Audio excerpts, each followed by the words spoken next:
Exactly.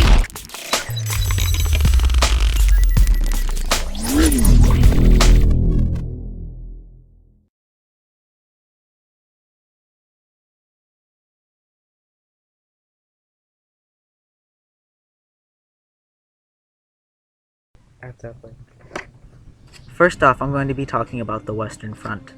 The Western Front is the fighting zone between France and Flanders, where the British, French, and Belgians were fighting against each other. The Western Front had an unsettling feeling for the soldiers because it was just chaos. The long events lasted Germany and France from 1914 to the mid 1918, killing lots of people.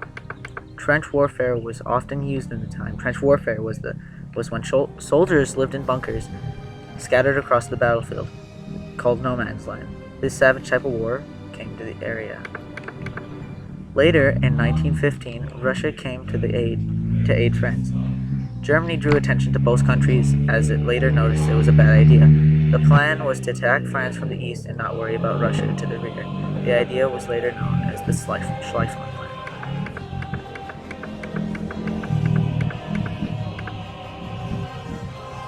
The Schlieffen Plan was focused on France that would later fail. This plan was designed by German Count Alfred von Schlieffen, as it is named, to rush France before Russia could mobilize. This plan required Russia to take at least 6 weeks to mobilize, but they were battle-ready faster than the Germans anticipated.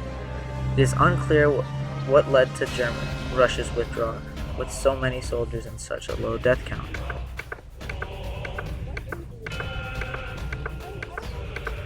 Russia withdrew from France and Flanders, but losing so little soldiers and such a big army, it is a question why they did so.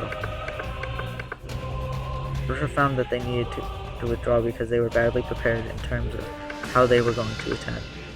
When they withdrew, they lost about 250,000 men in 1914. By 1916, about 1,700,000 were lost.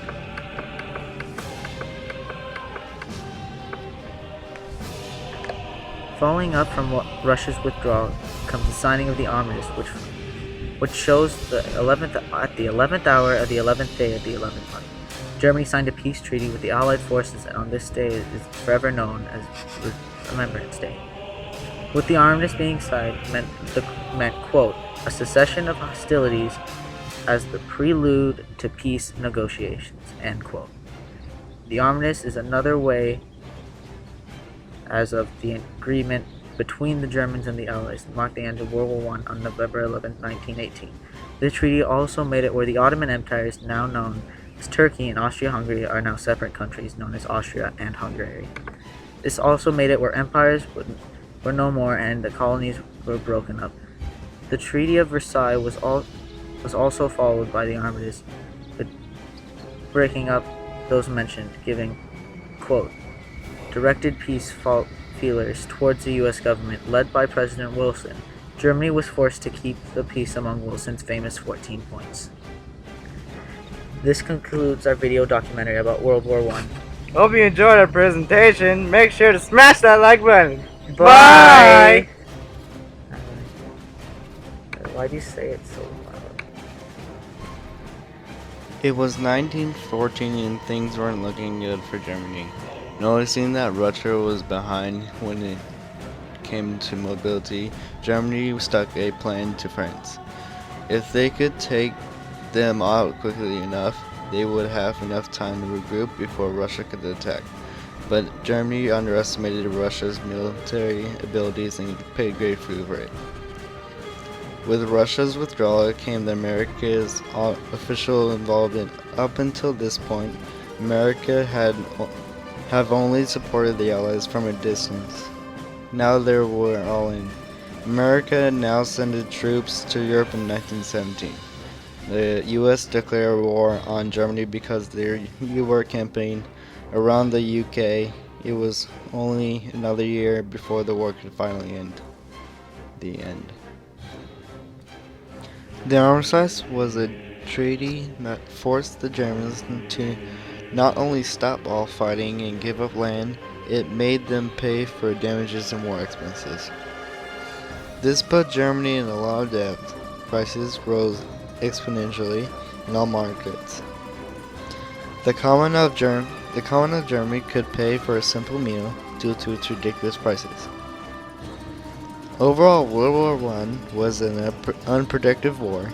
If there was any productive wars, with a final death count of over 17 million and over 20 million wounded, both military and civilian.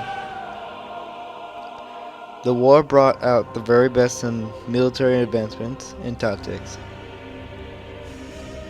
We enjoyed learning about World War I. Can't wait for World War II. The end. With World War I being over comes Germany's aftermath. Germany after the war had it made it where the harsh Treaty of Versailles actually planted the seeds of World War II. Otherwise, introduced Nazis into the World War.